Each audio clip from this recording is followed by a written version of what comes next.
The door slammed behind me, hard enough to rattle the glass. Her words were still echoing in my head. Get out. Don't come back until you've reflected. I looked at her once, her sharp suit, her cold eyes, her sister standing smugly in the corner like a vulture circling fresh kill. I didn't argue. I didn't beg. I walked out with nothing but silence. 3 weeks later, I came back. She expected repentance, tears, a man crawling. Instead, I handed her divorce papers. That was when her sister lost it. It didn't start that night. It started the day I married her. She was the empire, the CEO, the woman people whispered about in boardrooms, sharp, untouchable. And I was the man she chose. Not for my money, I had none. Not for my power, I had little. She said she chose me for my steadiness, my honesty. For a time, I believed her. For a time, we were happy. Until her sister moved in. The signs were small at first. Her sister lingering too long in conversations, twisting words, smirking when I walked away. Subtle comments about how lucky I was to be with her. I brushed them off. Family meddling, nothing more. But then my wife's questions began. Sharp, loaded. Where were you last night? Why is your phone locked? Questions that weren't hers. They were fed to her, whispered in her ear by someone who wanted me gone. It all snapped the night she threw me out. She didn't show me proof. She didn't need to. Her sister's lies were enough. I should have been broken. Instead, I grew sharper. Because betrayal is a gift if you know how to use it. In those 3 weeks, I didn't reflect on what I'd done wrong. I reflected on what they'd underestimated. They thought I was powerless.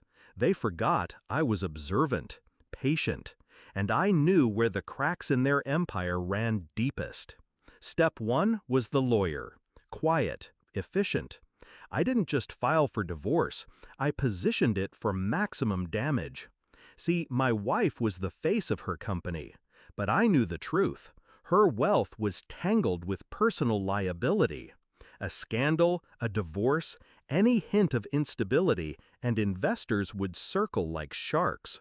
Step 2 was the sister. I'd kept records, screenshots, late-night texts she thought I never saw. Suggestive, poisonous words that could destroy her reputation and hers. Step 3 was timing. The day I returned wasn't random. It was the morning of her company's quarterly meeting. Cameras, shareholders, press waiting like wolves. She greeted me in her office, stiff and rehearsed, expecting contrition. Her sister stood behind her, arms folded, eyes daring me to grovel. "Have you reflected?" my wife asked, her voice dripping superiority. "Yes," I said, calm, steady. I slid the folder across her desk. "And I've decided." She opened it. Divorce papers. Clean, precise. Her signature was the only thing missing. The air cracked. Her sister leaned forward, hissing, "You ungrateful!" "Careful," I cut in. "You don't want me to share what I have on you. Screenshots travel fast." Her smirk vanished. My wife looked from me to her sister, confusion dawning into horror.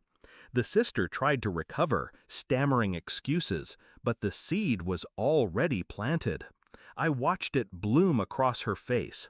The realization that the woman she trusted had manipulated her, driven me out, poisoned her marriage. I didn't shout. I didn't gloat. I just let the silence stretch until it strangled them both. Finally, I stood. "You wanted me gone. Congratulations! But when the press asks why your husband left on the morning of your big meeting, I wonder, will you tell them the truth, or will you let them guess?" Her hand trembled on the papers. Her empire was built on the illusion of control, and in that moment, she had none. The sister broke first. She snapped, yelling, swearing, blaming me. But every word she spat only made her guilt more obvious. My wife's face hardened, eyes cutting toward her like knives. That was my real revenge. Not the divorce, not the freedom. It was the fracture between them. The sister who thought she'd won was suddenly exposed, cornered, powerless. By the time I walked out, they weren't allies anymore. They were enemies, turning on each other, exactly as I'd planned. The divorce was quick, clean. I walked away with more than I expected, more than she ever wanted to give. Not because I demanded, but because she was desperate to quiet the storm, desperate to keep her empire intact. And her sister? She disappeared. From the board, from the mansion, from her life.